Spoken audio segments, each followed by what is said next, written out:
Are you having a hard time figuring out what to get Dad for Father's Day? You should check out Row 1 Brand's Vintage Pictorum Gallery. They have America's best sports art. With over 7,200 historic sports prints, you're assured to find something unique for Dad this Father's Day. Instead of a boring old tie, get him a historic baseball photo taken by Henry High Sandom at the historic Polo Grounds Stadium in New York City during the 1894 Temple Cup. Or, if he's an NFL buff, check out the 1963 vintage NFL poster. These are so good looking that you'll be amazed how they turn out. Shop now at sportshistorynetwork.com/row1 and save 15% off your order. This podcast is part of the Sports History Network, your headquarters for the yesteryear of your favorite sport. You can learn more at sportshistorynetwork.com. On July 3rd, 1985, one of the greatest movies of all time was released in theaters across America. This movie had a special place in my heart, as it was the movie that made me fall in love with time travel, and then subsequently fueled my infatuation with history in general. You know what it is. It is Back to the Future, baby. Now, this movie released close enough to halfway between the day that I was born and my first Thanksgiving on this planet. This was also the first year of employment for this week's guest, which happens to be for the team I root for every Thanksgiving myself, and that is the Detroit Lions. Welcome to the Football History Dude Podcast, where each episode is a journey back in time to learn about the rich history of the NFL. Your host is Arnie Chapman. Football is his passion, and he wants you to come along with him to explore the yesteryear of the gridiron. So hop on board his DeLorean and let's get this baby up to 88 miles per hour. Great Scott! Well, this time as we step off the DeLorean, the date is November 15th, 1985. This is the day that Ronald Reagan made his yearly Thanksgiving Day proclamation, which every year had a different kind of twist or meaning or what have you. And this year, he had a mission to thank the great hard workers of this nation. Now, to give you an idea of a little bit of what his proclamations were, here's an excerpt from the proclamation of 1985.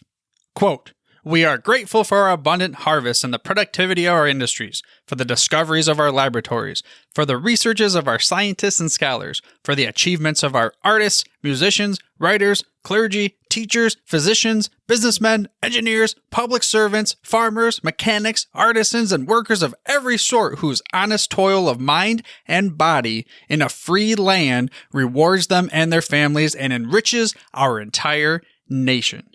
End quote. Now, speaking of workers in America, some that I think of every Thanksgiving Day are the great men and women that serve up a tradition unlike any other. You guessed it, the annual Detroit Lions Thanksgiving extravaganza. Now, fortunately, we often lose, but hey, this is still one of our only primetime games that we ever get during the year, so it's our Super Bowl, and we are grateful for that. Now this week, we get to hear from somebody that has helped put on every Detroit Lions Thanksgiving Day since I've been alive. He's worked for the Lions organization in various roles since 1985. I mean, these include a vice president of communications, PR director, and all sorts of things like that. But now, he is the team historian. But I'll tell you what, he sure does have some awesome first-hand accounts of my favorite all-time player. I'm pretty sure most of you know who that is, and the reason why I fell in love with the Detroit Lions, including other great stories from the team as well. His name is Bill Keenist, and to learn more about him and some of the other cool Thanksgiving stories that you have, you can head over to the Thanksgiving page on the network. To get there, you can head to sportshistorynetwork.com/Thanksgiving. Also, while you're at it, speaking of thanks, if any of our partners on the network have given you some entertainment this year to kind of keep your mind off the crazy things that are happening around us, I'll tell you what, you should reach out to them via the contact page on the website. We'll make sure that it gets to the right host. But for now, let's get into the interview with Bill Keenist. I mean, one of the things I just really wanted to ask you is, have you been a football fan your entire life, or was it after you got into the organization? No, I have been my entire life. I grew up in a small river town south of Pittsburgh. I was born in the late 50s, so into the 60s and 70s. And Pittsburgh, very similar area to Detroit, blue collar, work ethic, passionate people. And sports was such a big part of our culture and our life back then. And for me, very fortunate, because when I was at the time, it was junior high, not middle school, but junior high and high school and then into college, the Steelers won 4 Super Bowls in the 70s. The Pirates won 2 World Series. Pitt won a national title. The Penguins were coming onto the scene. And high school football was as big as anything. I mean, I remember as a grade school kid getting autographs from our high school football players because they were rock stars in our town. So I realized at a young age the passion of sports and the impact it can have, the pride factor it gave a community and a fan base. And much like Detroit, Pittsburgh is unique. It's a blue collar town. When I was growing up, it was the steel industry, much like the automotive industry in Detroit and throughout Michigan. And blue collar people, hardworking people, passionate people who loved sports. Yeah, and both we can kind of relate in different areas, like you said, the towns and how they grew up. Do you recall a specific moment or game or play where you fell in love with the sport? It's hard to pinpoint anything specific. I will relay one story from my sophomore year in high school. I was on the team, and we had won our first couple games, and I wasn't dressing for varsity games. And we played the head coach's alma mater, and we had beaten them 10 straight times. And all the towns that we played in were up and down the Monongahela River. So there were all these steel mill towns, river towns. And this year's game was an away game for us. So we're at our head coach's alma mater. And back then, unlike Michigan and unlike Pennsylvania today, if you lost one game, if you tied one game, you did not qualify for the playoffs. So we had to win every game in order to get to the playoffs. And we lost that game 7-6. We missed an extra point. And we had 4 or 5 buses that carried the team and the band and the cheerleaders and everybody. And so the first couple buses were for the football players. So I got on whatever bus I got on, the second or third bus, and it was dead silent. It was just eerily quiet. And you could feel the angst amongst the players and coaches. And we started out, and it was a river road. Everything was a river road back there. So you had the road, it was a 2-lane road, then the railroad tracks, then the river, all parallel to each other. So we start down this road after losing a heartbreaking game, and all of a sudden the buses stopped, and no one said a word. And they stopped for about 30 seconds, and then they started back up again. And then as we head out, ahead of us on the right is a figure walking, and it was our head coach. He was so distraught losing that game. And he had played for the Pittsburgh Steelers in the 40s, so he was an accomplished football guy. But he was so distraught that he got off the bus and told the driver, "I'm walking back to the high school." And it was easily 5 miles, easily. And whether or not he walked the entire distance, I don't know. But the power of that moment and the impact it had on me was forever. Just, wow, this is really something. And then we get back to the high school, and we're getting off the buses. And as a sophomore, the tradition back then was to pair sophomores with seniors. And, we would do silly things, carry their helmets to practice or off the field or, whatever, just do favors for them and just help them out. And I became real close to a senior, and I got off the bus, and this guy was the biggest, physically largest player on the team. He was a heavyweight, all conference wrestler, a mountain of a man, right? And his girlfriend was a cheerleader. and they see each other after this heartbreaking loss, and he just breaks down like a baby, crying. And I thought, wow, I'm getting chills right now thinking about it, because the emotion and the passion of high school football really hit me in a most profound manner, that first year. So that sort of set the stage. And then as I grew older, and just the uniqueness about the game of football and how it mirrors life, and it really does, unlike any other sport. And I'm a fan of all sports, but football is so unique because it truly takes all 11 players on the field at that time doing their job to be successful. And you get knocked down more than anything, any other sport. You got to get back up. You get hurt, you get injured, you got to find a way back. So I think over the years, and again, where I grew up had a lot to do with it. The passion of high school football was just incredible. And I think, all that, and then going to college and wanting to get into the sports media world and being involved in the athletic department and football, I just grew to love it more and more and more as the years went on.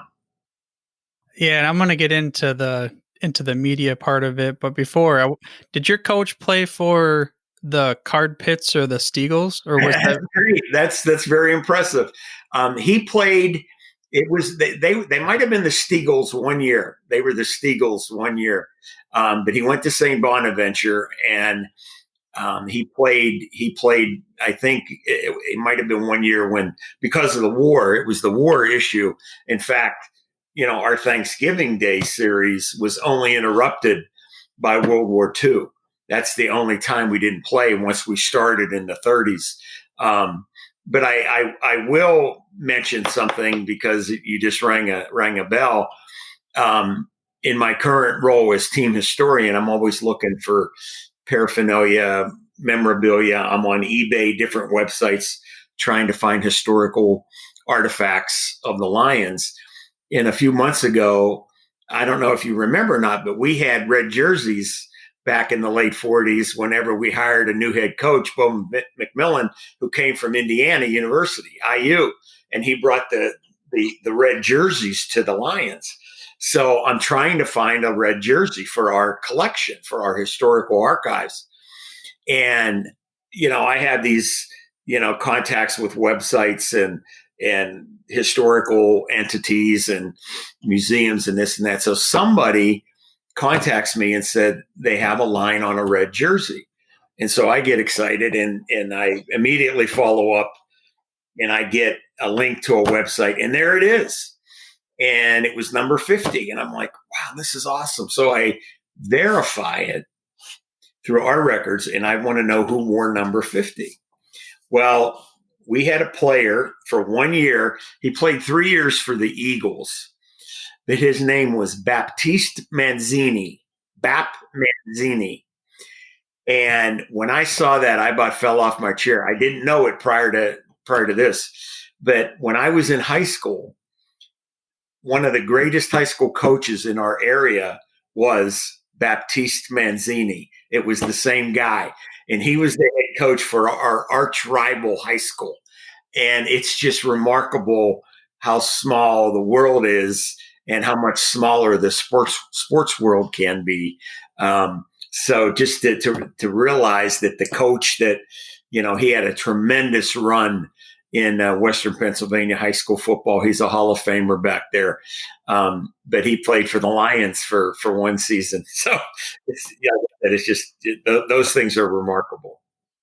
Yeah, it's funny how things come full circle a lot. And you kind of alluded to it, the team historian, and you took over that role, 2 or 3 years ago? Yes. Yeah. Two seasons ago. Yeah.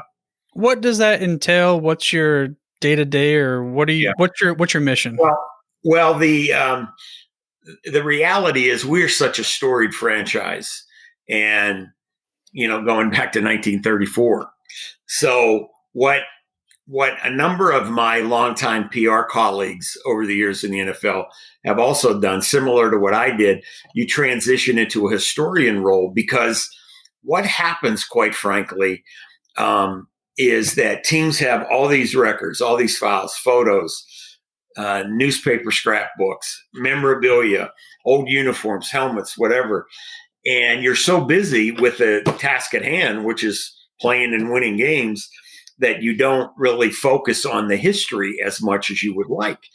We're fortunate with our ownership, the Ford family. I mean, right across the street from our Lions practice facility is the Henry Ford Museum, which is arguably, if not the best in the country.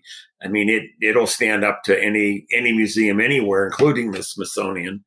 So there's a history in our team, just with the ownership, with William Clay Ford buying the team, his grandfather Henry Ford, and Bill Ford, running Ford Motor Company now. So the history of the team through Ford Motor has always been there.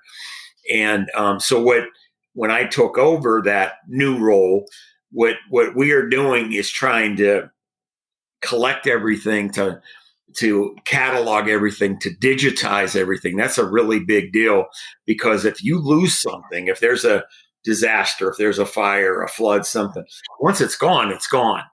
So our what we're in the middle of now is acquiring merchandise, getting items, artifacts from former players, older players, retired players, Hall of Famers, and just trying to essentially get as much of a Detroit Lions collection together, get it organized, cataloged, digitized, so we can have that and preserve that forever.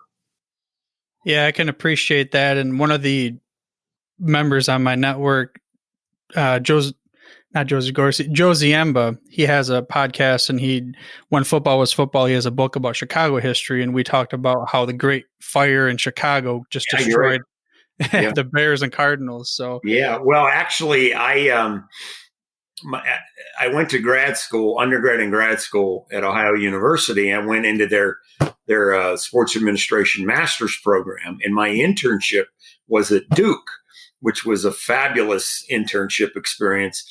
And Duke football in the 40s and 50s and 60s was exceptional. They had a storied history into the 60s. And, Steve Spurrier coached there in the 80s, and they've had success with Coach Cutcliffe recently. But when I got to the sports information department, one of the first things they shared with me was, a few years prior to that, all of the Duke athletic archives were stored in Wallace Wade Stadium. And much like a lot of professional sports teams have done over the years, you find a room somewhere, you put them in boxes, and you store everything in filing cabinets, whatever, and you forget about them. Well, that had happened at Duke, and there was a fire, and it destroyed a treasure trove of artifacts. And that was just devastating to hear. So, the one thing that we're doing by digitizing, and we're also storing everything in a climate controlled facility, temperature, humidity, fire, all the safeguards have been taken. We're preserving that. And so that is very true. You mentioned Chicago. Once you lose your artifact, your memorabilia, it's gone. Yeah, I mean, I'm pretty good fan of history, and it just, when I watch these shows on the History Channel about the Romans and even before then, and it's like there's so much that has been lost. I just wish there was back then digitized where they could have it and we know what really went on.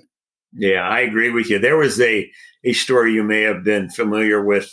I think it was in 2008 or 9, where there was a massive fire out in LA. It was a studio warehouse where there were thousands of original recording tracks, some of the greatest artists of all time, and they were lost.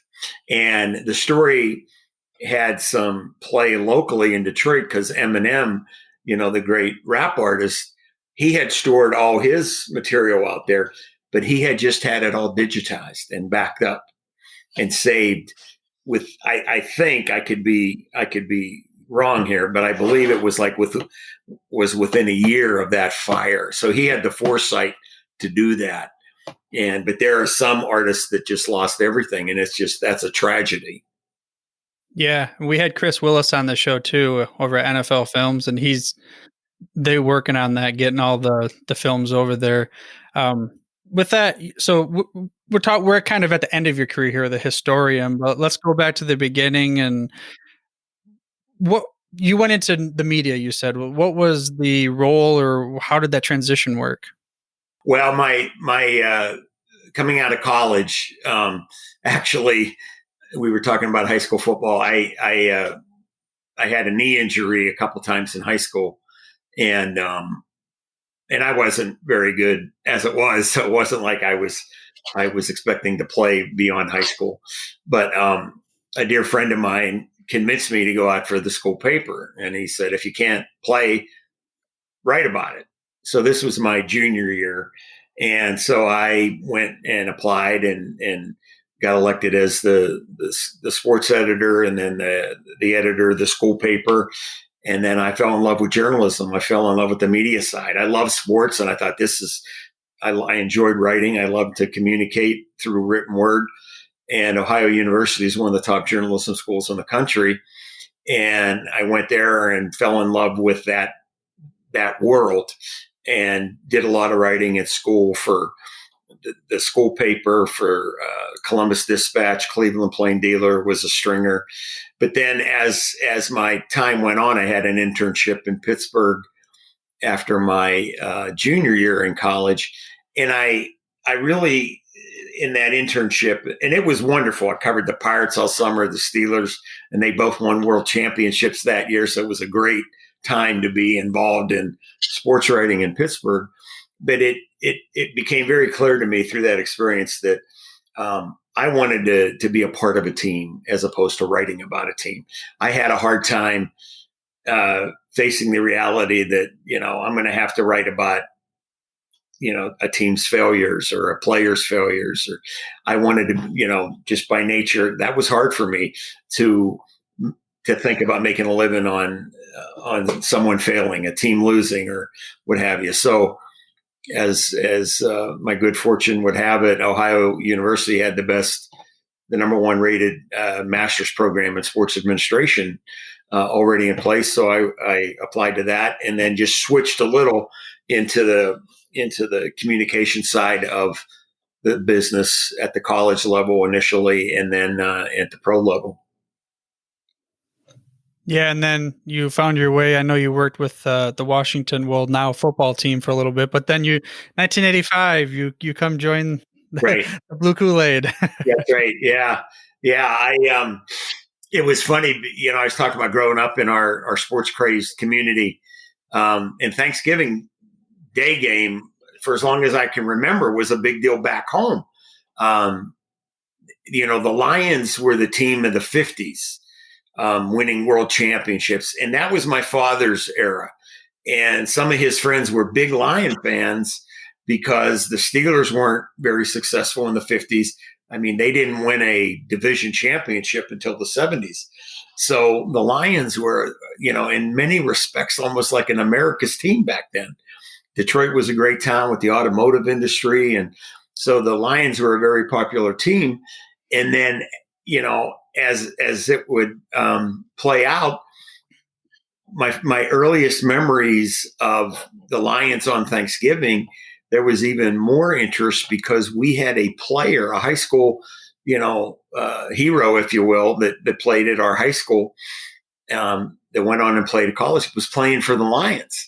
And he was a tight end, and his name was Craig Cotton. And he never got into the game because Charlie Sanders was the best tight end in football. So I grew up, watching all those Thanksgiving games, just waiting and hoping and praying that Craig would get in the game, but he never did. So then, fast forward to how many years, and now I'm working for the Lions, and it took me a while, but after I got to know Charlie, who became a dear, dear, dear friend, we were extremely close. But at one point I said, "You know what, Charlie, when I was young, I hated you." And he looked at me like, "What are you talking about?" And I said, "Let me tell you why, because you were the reason why Craig Cotton didn't get to play." And he had the biggest chuckle over that. And he and Craig were very close understandably playing the same position.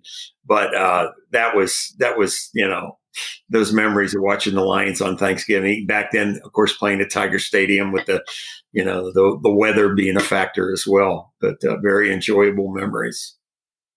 Yeah, Charlie Sanders would have been a little before my time, but then there's the other Sanders, which everybody knows, of course, and me being born in 85, I grew up I didn't know anything other than Barry Sanders. And if you were to ask me what's my moment where I fell in love, it was pick a Barry Sanders run. But that chant in the Silverdome, Barry, that's something that, like you talked about getting your chills. That's what I'm getting right now, just thinking about it. And I'm sure you have too, watching the Meyer video, those that actually know what Meyer are outside of our area. And I just wanted to kind of go to that. I wouldn't want to say you lived my dream, because maybe there's a different perspective, but when's the last time that you sat back and kind of reflected on how cool it was to be a part of this organization for so long? I am blessed, and I mean that sincerely, especially in today's day and age, to have been in pro sports almost 40 years and to have spent 36 seasons with one franchise is probably something that we're not going to see in the future. It's just the nature of business, the nature of sport, the transitional nature of our world, our culture. So I'm very fortunate. And then, as you say, to have been, with the Lions for the careers of Barry Sanders and Matthew Stafford and Calvin Johnson and Chris Spillman and Lomas Brown and Benny Blades. I mean, there's just so many. Kevin Glover. I mean, Brett Perryman, Herman Moore, Eric Kramer, Rodney Peete. I just, you don't want to forget anybody, but the memories of these guys, it gives you chills, and I am thankful. And in some cases, in Barry's case, some of my most profound memories of him have nothing to do with a run. I always get that question: "What's your favorite run of Barry? Or what's your favorite memory or play?" And it has to do with some things off the field that, to me, give a really wonderful glimpse of why he was so great. And so, yeah, I very fortunate, very fortunate. Well, let's talk about one or two of those examples then. Okay. Yeah. Well, the one that I don't know that one supersedes the other, but my favorite football related memory of Barry was at the end of the 1996 season. And we had started out 4-2, and then the wheels came off, and we ended up finishing 5-11. And that ended up being Wayne Fontz's last year. And there was a lot of talk toward the last month of the season that would probably be it for Wayne. And it was, Wayne had a great run, and no one was really surprised at that it would probably be the end, the last season for Wayne. So we were finishing our final game that year. Our last game of the season was a Monday night game at San Francisco. Okay. So San Francisco was a playoff team, and, just a very, very good team. So the final week of practice, with the reality, we've been out of the playoff chase for a few weeks, and it was a long season. It was a rough season. So the Friday of that final week was going to be our last full practice. We were going to leave the next day, Saturday, to fly out to San Francisco. Some teams, when they're going east to west, will fly out 2 days in advance to get acclimated to the time difference. So that Friday, our practice is scheduled for around noon, 1:00 maybe. And before practice, I get a call from Associated Press in New York that Barry has been elected for the 8th straight time, or whatever it was, unanimous All-Pro. Not Pro Bowl, All-Pro, which is the entire league, which is the highest honor you can get. So the sports editor asked me, he said, we're gonna post this. We're gonna release this afternoon around 4 or 5 o'clock. Can you get me a couple quotes from Barry to go in the story a bit about being another, a unanimous selection again, which made a ton of sense. And I said, yeah, we're getting ready for practice. I'll get them from Barry. I'll get you the quotes. So I go down to the locker room. Our offices were right above the locker room. I run down and he's getting dressed to head out onto the field. So I tell him what I need. He says, yeah, just see me after practice. He was on his way out, so I didn't want to bother him before practice. And we had plenty of time. So practice ends, and my duties immediately after practice were with the head coach, Wayne Fonts, and the media. He did a press session after practice. So I'm with Wayne for a little while. And we're practicing inside the Silverdome because this is the last week of December now. It's cold. It's it's winter. And so I go back into the locker room looking for Barry after I'm done with Wayne, and his clothes are still in his locker, and half the players are gone by now. They're home. Like I said, the season was ending, and I can't find Barry anywhere. But his clothes are still in his locker. So I'm thinking, okay, maybe he's getting treatment. I checked the training room, not in there. And then I'm thinking, was he doing any interviews? I would have seen him on the field if he was. But I ran back out on the field. It's empty. There's no one there. I come back in, and even in that short period of time, by now there's hardly any player left in the locker room. But Barry's clothes are still in his locker. Now, I did have the thought, Barry could be a little absent-minded at times. I thought, I wonder if he ran home. I'm gonna have to go to his house. He didn't live too far from the Silverdome. So I'm thinking about I got to get these quotes to the Associated Press sports editor. So I go back out into the tunnel in the Silverdome that led from the locker room to the field. And then for some reason, I thought, you know what? Let me check the weight room. Okay. And again, this is the last week of the season. We've been out of the playoff hunt for weeks. And I'm thinking, there's nobody in the weight room. And the weight room was located underneath the bleachers. So I think, well, let me just check. So I open the door, and as soon as I open the door, I can hear the clanking of weights. You can hear the machines or whatever. I turn the corner, and there's one player in there. One player. Barry Sanders. Okay? And I'm like, of course, it's Barry. So he sees me. We make contact, and he says, give me about a half hour. Okay. So I leave there, and I'm thinking, my goodness, the best player in the NFL, and he's the last one here, and he's getting a lift in. I mean, that's greatness, right?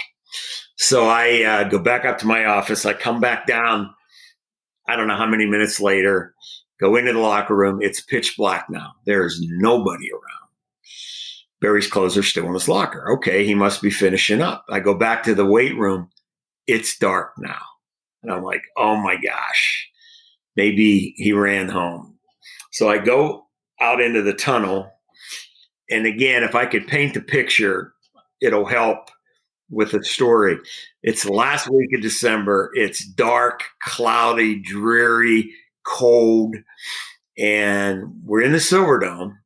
And by that time, all the lights had been shut out except for safety lights. The lights that we used for practice were all turned off.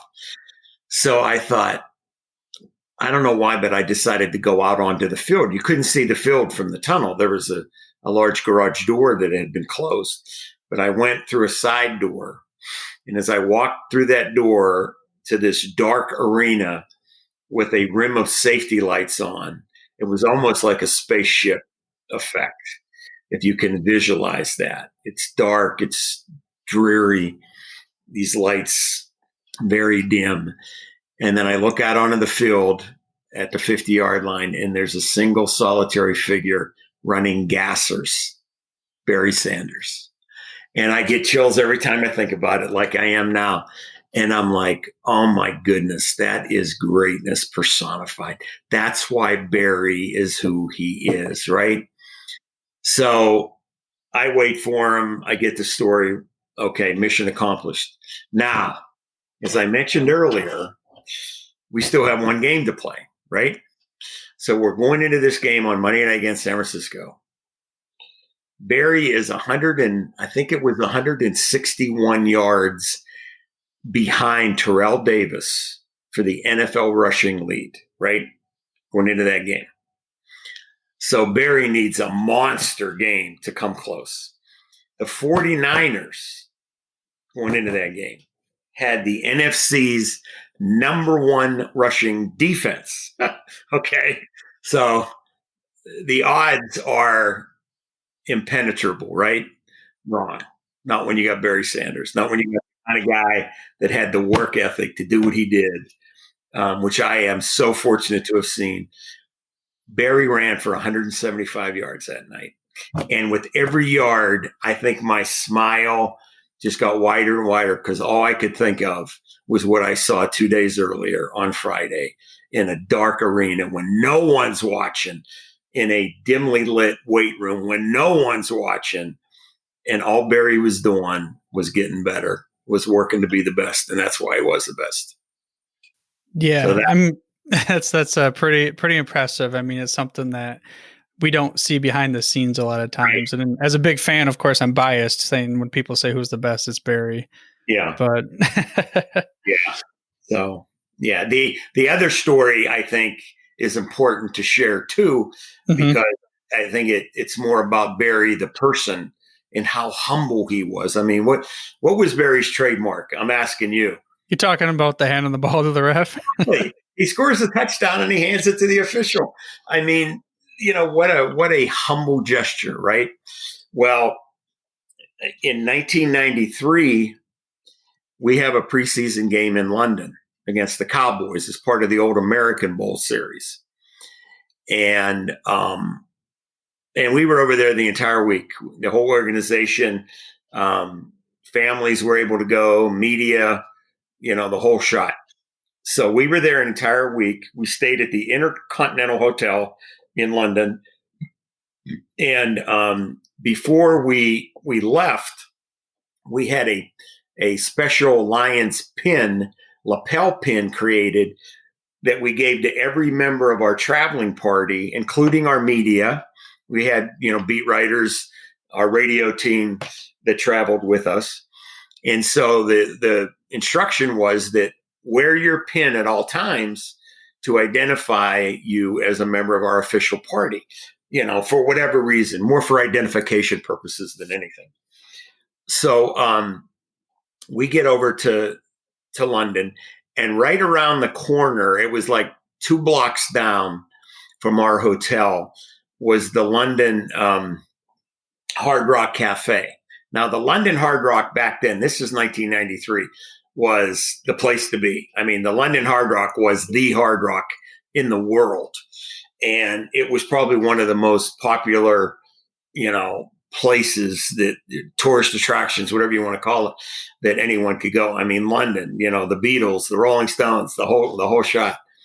So what our traveling people did through the NFL, we made a arrangement with the Hard Rock that anybody in the Lions traveling party, didn't have to wait in line to get into the Hard Rock, because the lines to get in every day, no matter what the time, were blocks long. I mean, you were going to wait for an hour if you were lucky. Okay. So the deal was anybody that has their pin on, their Lions traveling party pin, could go to the front of the line and get right in. And this was announced to the team. It was in the information that every member of the party got. If you want to go to the Hard Rock, which everybody did, you don't have to wait in line. Just go right to the front and have your pin, and you'll get right in. So the Friday night of that week, we're playing on Sunday. The Friday night of that week, 3 of our beat writers were going to go to the Hard Rock. And from the Detroit News, the Free Press, the Oakland Press, some of our main beat writers. So they were staying in the same hotel as us, and they turned the corner to go to the Hard Rock, and the line is forever. I mean, all they see is this line of people, but they got their pins on. So they were following protocol. They were wearing their pins, right? So they just start walking past everybody. And about halfway down the line, standing all by himself, is who? Barry Sanders. He's by himself. He's got his pin on. He's following protocol, and they see him. And Barry knows these guys, and they go, Barry, what are you doing? You don't have to wait in line. You got your pin on. Come on. You're going to be here an hour. And very polite, Barry says, yeah, I know that. That's okay. I can wait like the rest of these people. So he stayed there. The writers, as I probably would have done, speaking honestly, went to the front of the line. But the humble Barry Sanders stayed there and waited with everybody else. And I just think that speaks to his character, the type of person he is today and always has been, and certainly how he was raised by his mom and dad. And that really is something.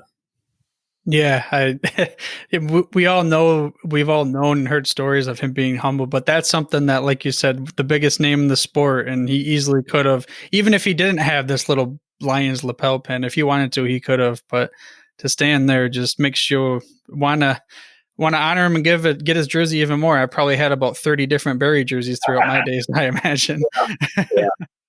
Yeah, you're right. You're absolutely right. Yeah. So there's loyalties now, but probably less than there was before, because fantasy football has kind of muddied the waters and hasn't really, you don't latch on as much for the same reasons. I don't know if people outside of being a true Detroit fan understand what he meant to us as a fan base. I mean, what was it like being on the field, hearing that stadium going, Barry, Barry? It was indescribable. I know numerous times during his career, you would just be in awe. And it wasn't the 80-yard touchdown runs all the time. It was the 1-yard runs where he should have lost 10 yards. And it was his demeanor, his humbleness, his team first approach. But the one thought I had on so many occasions, and this is from someone who was fortunate to see every game he played, every time he ran the ball, every time he caught a pass. But I don't know why, but it hit me early. We are not going to fully appreciate his greatness until he's gone, because he is so good. It's hard to imagine how good he was. And I think one of the things that separated Barry back then and even today is the universal respect and admiration he had from the rest of the NFL. I mean, players adored Barry, guys that competed against him. I mean, we would be playing against any team, and you would see defensive players laughing at their teammates trying to tackle him, in a very understandable way. But he was a guy that could go east and west at the same time, if that makes sense. That's how elusive he was. And he was just remarkable. And I mean, his selflessness and desire to win, I think, set him apart as well, because he didn't care about personal records. I mean, obviously, he retired within a season maybe of the all-time rushing record. He was selfless. He was selfless. Yeah, and being, like you said, we don't appreciate till he's gone. I again grew up. I only knew Barry Sanders. Like, to me, I also grew up pretty much with Michael Jordan there too. So as far as basketball goes, that's all I knew, and that was to me normal until he wasn't there. And I still remember going SVSU when you guys went to the Saginaw Valley State University for training camp. Now, obviously, that's a hard autograph to get, but I was somehow fortunate. I got his autograph twice, after the morning practice and the afternoon practice. So, wow.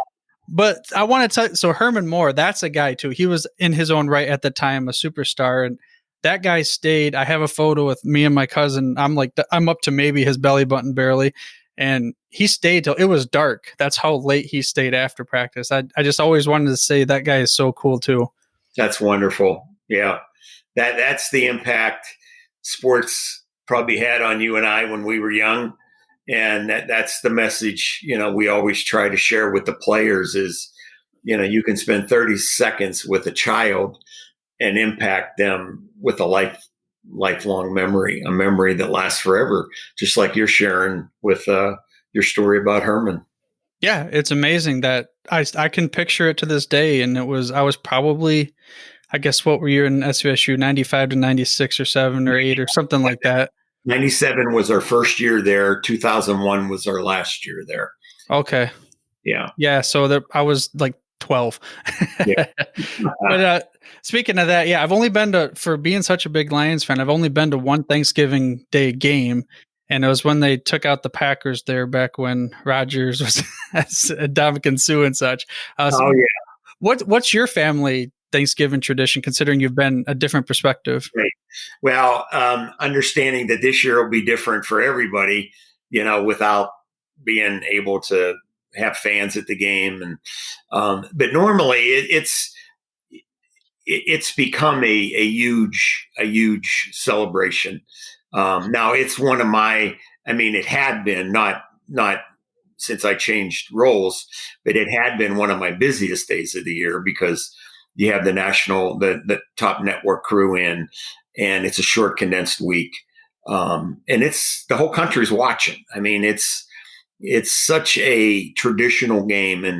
And I think, sports fans hopefully still understand. I know certain generations absolutely do, but it's arguably the greatest tradition in sports that still is ongoing. A tradition that started in 1934 and is still ongoing. And, you hear all the buzzwords today about cancel culture and throwaway society. And it's just heartwarming to know that we can still proudly have this tradition. And I think the NFL has done a good job of honoring it. And it's a special day. We're, over the years, we've had some remarkable games on Thanksgiving. We actually are under 500 in our cumulative record. So, we haven't had, there was a thought at one point that we had a home field advantage, and we really don't. We're close to 500, but just a few games underneath it. But I think it's just, and the traditions that go with it. When I first got into the league with Washington, and then when I came to Detroit, there were traditions every year at every team where that week the veterans played a trick on all the rookies, and they would give away free turkeys. So, at some point before Thanksgiving, you would get a notice, a letter, a card, or something. Hey, these are just for the rookies. You guys aren't making as much money as we are. Blah blah blah. Go down to the market and you get a turkey. So they played that on me when I was in Washington. Okay, they got me right. But when my first year in Detroit is maybe my favorite, turkey caper. So that first year, our head coach was Darryl Rogers, who had only coached in college prior to joining the Lions. And a number of his assistant coaches had only coached in college as well. So consequently, the coaches, they were rookies too when it came to the free turkey, right? So it might have been Monday before Thanksgiving. A couple of the veterans get up in front of the team and they have a card and they say, hey, we got the free turkeys, the market about a mile from the Silverdome. You have to pick them up on Wednesday between the hours of noon and 2:00, which was after our practice ended. So it just made all the sense in the world. So they passed these coupons out, and the rookies went down and got their turkey. And the market was obviously in on it because they weren't getting free turkeys. So so we had a couple coaches. So we had a coach, and I'm not going to name him. He goes down there. He's got his card. He goes to the deli or the meat section, and oh yes, coach, yeah, we got your turkey here. So they had wrapped, blocks of ice in freezer paper, brown freezer paper, and it looked like it would have been a turkey. Okay, so the coach tells his wife, "Hey, I got the turkey. You don't have to buy one for Thanksgiving." All right. So she's happy. So he brings this block of ice. He thought it was a turkey, sets it on the kitchen counter, and they go out for the rest of the afternoon into the evening. They come home. This is the day before Thanksgiving, and it's melted, and there's water all over the place. Now, perhaps even funnier than what I just told you, the coach didn't realize he just got tricked. He thought the store was tricking him and only him only. So he gets all upset, goes back to the store and says, "Hey, you were supposed to give me a turkey, not a piece of ice." And so they had to call players, veteran players. The store had to call our veterans to calm him down and tell him, "No, you were supposed to get a block of ice." And so those kind of stories over the years have just been wonderful. But again, to play on a holiday like Thanksgiving, which is so meaningful to so many people, and it's special. I mean, it's hard to describe. Football, family, and Thanksgiving go together and have forever, especially in Michigan and with the Lions. Yeah, I mean, again, I've only grown up. That's just the tradition, and we've known that as well. And speaking of a tradition, you talked about broadcasters. Were you ever involved with the turducken then? Oh yeah, we had.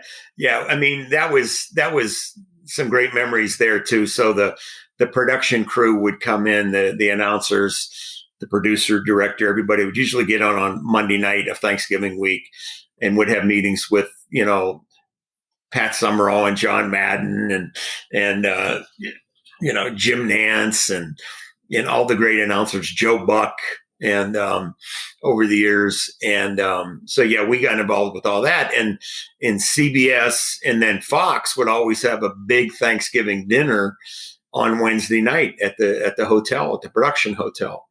So it was always very enjoyable. They would invite our staff, and we'd be able to go and partake in that. And, just the stories that you'd hear John Madden telling, or, Joe Buck telling, Jack Buck, Joe's dad, would tell great stories. Hank Stram, some of the announcers over the years, like I said, Pat Summerall, John Madden. They were just Jim Nance, has gotten to be a good friend, just a wonderful guy. And, those are great memories, certainly surrounding Thanksgiving. Jim Nance was the Grand Marshal in the parade a couple years ago. And that's the other reality of Detroit. There's only one Thanksgiving Day parade longer than Detroit's. That's Philadelphia. It's not Macy's in New York. It's Philadelphia's parade started a few years before ours did. But ours is the longest, standing parade. So you got, the history and tradition of the parade. In addition to, Thanksgiving game that the whole country's watching. So pretty special. Yeah, it's, as a Detroit Lions fan, it's our Super Bowl every year. And Yeah. You mentioned how the longstanding traditions, history, and all those cool stories from all the legends that you just described. I have one question I asked every guest of the show. I'm giving you the virtual keys to my DeLorean right now.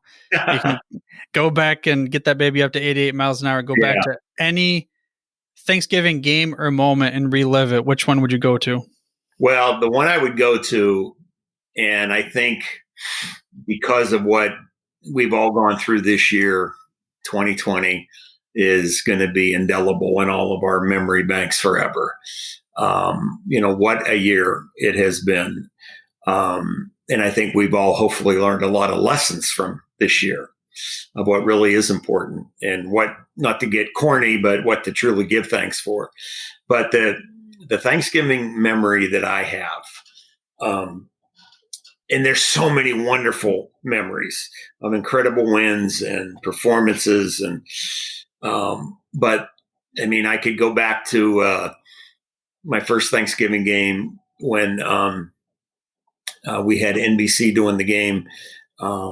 Dick Enberg and Merlin Olsen and Ahmad Rashad was part of their crew, and he proposed to his wife Felicia live from the Silverdome, and I'm helping him.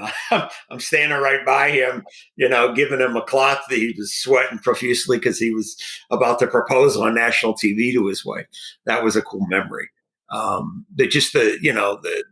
game in '91, which was 2 games after Mike Utley got injured. And we had gone to Minnesota the next week, and Barry had 4 touchdowns, and we beat the Vikings, and we're coming in to play the first place Bears. The Bears were 1 game ahead of us, and this is our first home game since Mike got hurt against the Rams on November 17th, a week and a half earlier. And on the way home from Minnesota, it just hit me. And still not 100% sure of how Mike was doing, but we were pretty convinced that he was going to be watching the game. So I composed a little note, and I went to Lomas Brown. I said, Lomas, let's work on this. What do you think about if I can get it approved about you delivering a message to Mike live before kickoff? On TV, and the whole stadium will hear it, and blah, blah, blah. So we were able to get it worked into the broadcast. I'm not sure the Bears were real happy. I think they appreciated it, but you can imagine the impact it had on the crowd. So we got the microphone, and it would have been CBS in '91, sent it down to Lomas, and it was, Mike, we know you're listening. We know you're watching. I want you to know that you're the biggest part of this team today as you've ever been. We love you, Mike. We're praying for you. We're pulling for you. Thumbs up, Mike. Thumbs up. And the place exploded. I mean, I got chills right now all over. It exploded. It was so loud. And then we got the opening kick, and I think Mel Gray took it back like 50 yards.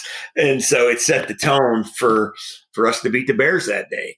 So that was a great memory. But to really share my all-time memory on Thanksgiving with the Lions, it was 2001.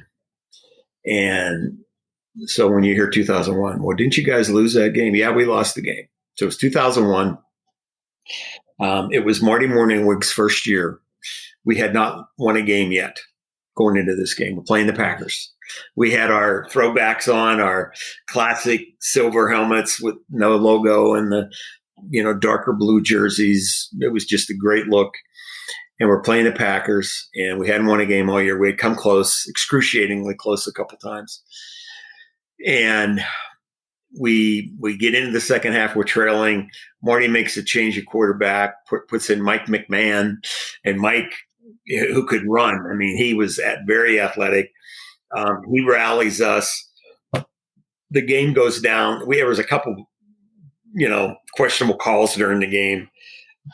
The game goes down to the final minute. We score a touchdown. We're 2 points behind. We need a 2-point conversion to tie it. I think it's 29-27. And we fell. So we lose by 2 points. Heartbreaking, just gut-wrenching, right? So it's Thanksgiving. I think it was our 12th straight loss, right? So just devastating. So we get through all the post-game stuff. I'm walking off the field, and one of my sons was at the game, and I think he was 10 or 11 at the time, and he was with a photographer friend of mine, and there was a questionable call late in the game, and I'm walking with Marty, and we see the officials, and there was some discussion back and forth, and then the police came over just coincidentally, but my young son sees me and the head coach with a discussion with the officials and the police, and then he's gone to the house. Well, as the story goes, he gets into the house and tells everybody that daddy's getting arrested for yelling at the officials. That's what he thought was happening. But anyways, so I get Marty through the post-game media. We get the players, and on Thanksgiving, the players were off the next day, so everybody is getting out of that locker room. I mean, you don't hang around after a devastating, heartbreaking loss, anyways, right? So I walk Marty up. We were at the Silverdome. I walk Marty up to the office, and there's nobody there. All the assistant coaches are long gone. All the players are long gone. So I walk him out to his car, and he leaves. And now I go back to go to the press box because we still have media there. So on my way to the press box, I call home, and I tell and we've got 30 people at the house for Thanksgiving, family and friends from all over. And I'm devastated. I'm just sick over this loss. And I call home, and I just say, I'll be home tonight. I don't know when. Do not wait for me.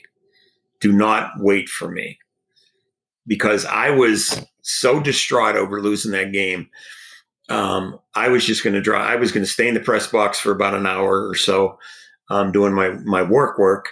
And then my plans were just to take a drive and I didn't want to talk to anybody. I didn't want to see anybody. I didn't want to deal with anyone after that game. It was devastating. We came so close.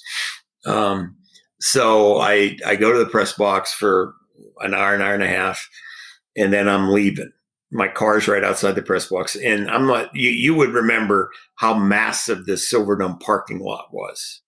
I mean, it held like 12,000 cars. I mean, it was a sea of asphalt.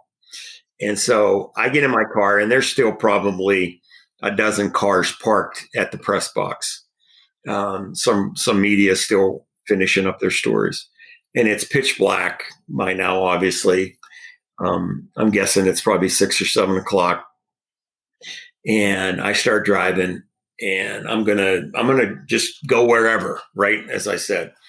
And way off in the distance, I could see something moving. And as I get closer, it's a little shinier, and I get closer and closer and closer. And then it hits me, and it's a elderly gentleman who's got a shopping cart. That was the reflection that my car lights pick up. And he's going through the parking lot picking up bottles, beer bottles, pop bottles, anything he could redeem for the refund, the 5-cent, 10-cent refund. And it hit me like a ton of bricks. And I drive up to this guy, and I'm thinking, he's got his whole life in that grocery cart. He's got a sleeping bag. He's got clothes. He's obviously homeless. And I just I'm getting emotional thinking about it, because here I am so upset about a game, that we lost. But yet here's a gentleman who probably has never been to a game in his life. Who knows? But he's scavenging a parking lot for bottles to return to maybe buy his next meal on Thanksgiving Day. So I stopped and talked to the guy, gave him some money, and I went right home after that, because that put it all in perspective. And I think this year, for a lot of people, this Thanksgiving is going to be different too. And I think if COVID hopefully has taught us anything, this experience, it's what to be thankful for, truthfully, because there's a lot of people that have lost loved ones to this virus, and sadly, more are going to be lost. So, when I think of my great Thanksgiving memories, that's one that I'll always think of. How about that? We go into an interview thinking about what it's going to be like on the sidelines of an NFL Thanksgiving game, or wanting to relive some of the memorable moments in number 20. But then we're reminded to really count our blessings and think of what we are thankful for. And I really do like that last story that he had to give. And that's why I told him when we were interviewing, I said, yep, that is where we're going to stop this one, because that is a perfect way to end a Thanksgiving episode. And when this releases, it's the day before Thanksgiving. So tomorrow, I hope that you, and however you're able to celebrate Thanksgiving, you're able to do so by remembering that story. They lost a game, but really in the grand scheme of things, it doesn't matter. But we're going to still win, though. Detroit Lions are going to win. Go, baby. Go Lions all the way. But again, like I said, I enjoyed this episode for obvious reasons. We got to talk about the greatness that was Barry, not just on the field, because, man, I've rewatched highlights of Barry Sanders. Probably 5. Most of the YouTube channel views recently have been from yours truly, you know. Every time I watch him, it's just like, that's amazing. How can one individual be able to do that? But he did. And that's not even the best thing about Barry Sanders. He only told 2 of the stories about his greatness and his humbleness. But I tell you what, there's so many more that are out there just flipping the ball to the ref. That's something that you don't really see too often. And again, I personally enjoyed this episode. Well, for obvious reasons, that is. And I hope that you were able to maybe relive some moments that you can remember from your childhood. Some Thanksgiving Day games, watching Barry Sanders, or maybe some other things. Sure, maybe you're a Cowboys fan. I forgive you. That's okay. We can deal with that too. And maybe you could think about some of the things that you're truly thankful for. And again, if you wanted to reach out to one of our partners on the network, one of the hosts of a podcast or a blog artist or whatever, you can head to the contact page and we'll make sure that they get the message. I mean, personally, I'm super thankful for all of our Sports History Network partners, because without them, this mission that we're on to create the headquarters for sports yesteryear, it just wouldn't happen. They put in all of this research, they pour over time, and they do all of this for one mission, and that's to share, uncover, relive stories that were told from yesteryear, the sports that most of us have never even heard. So, in no particular order, I want to thank the following partners of the Sports History Network. First up, we have Joe Ziemba of When Football Was Football. Then we have Joe Zagorski of Pigskin Past, and Mark Morthier of Yesterday Sports, and Darren Hayes of Pigskin Dispatch, and Jeremy McFarland of Football is Family, and Dan and Andrew Newman of Hello Old Sports, John Gidley from Football Attic, Oz Davis from Truly the Goats, and last but not least, Tommy Phillips of Lombardi Memories. Now, I just rallied off 10 different names that have joined the network in the matter of the last, 5 months maybe, something like that. I mean, we're constantly growing and we're looking for more sports content, sports history content, that is. Writers, podcasters, YouTubers, run the gamut. What we're trying to do is, again, we're trying to create the headquarters for sports yesteryear, and I want you to be a part of it. So if you're interested in starting your own show, your own podcast, that is, even, about sports history, or maybe you want to jump into the shallow end of the sports yesteryear and you can write just one blog article, we can create a homepage for you on sportshistorynetwork.com. Head to the page, reach out via one of the contact forms, and we'll make sure that we get back with you. But for now, dude, happy Thanksgiving, and I'm through if you're through. Thank you for listening to this episode of the Football History Dude. To make sure you're the first to get the next episode, please subscribe on your podcast player of choice and head on over to thefootballhistorydude.com for the show notes and more information on the history of the NFL. And remember, dudes, where we're going, we don't need roads. We here at the Sports History Network proudly partner with 26 podcasts, all revolving around the history of sports. But did you know that many of our hosts were sports history authors way before they started their shows? It's true. We've got Joe Ziemba, host of When Football Was Football, Joe Zagorski, host of Pro Football in the 1970s, Mark Morthier, host of Yesterday Sports, Tommy Phillips, host of Lombardi Memories, and Scott Adamson, co-host of From the 55-Yard Line. All these authors have many books for you to choose from. To check them out, go to our website at sportshistorynetwork.com/sportshistorybooks. Pick up your copy today. Soundtrack provided by Kevin MacLeod of filmmusic.io.